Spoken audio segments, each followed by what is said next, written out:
Hello friends, welcome to Sahi healthy kitchen vlogs. ఎలా ఉన్నారు? అందరూ బాగున్నారా? ఈరోజు మనం సింపుల్గా పనసపట్టు కూర ఎలా చేసుకోవాలో చూద్దాం. ట్రెడిషనల్ రెసిపీ, రేపు పండగ కదా, సో ఇంకా సింపుల్గా చేసేసుకోవచ్చు అనమాట.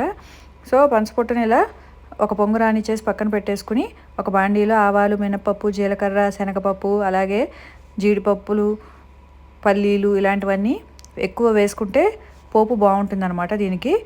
అలాగే ఒక 4-5 పచ్చిమిరపకాయలు వేసేసుకుని ఉడికించిన పనస పొట్టుని ఇందులోకి వేసేసుకోవాలి. వేసేసుకుని కొద్దిగా ఉప్పు, కారం, అలాగే చింతపండు పులుసు కొద్దిగా వేసుకోవాలన్నమాట, ఎక్కువ అక్కర్లేదు.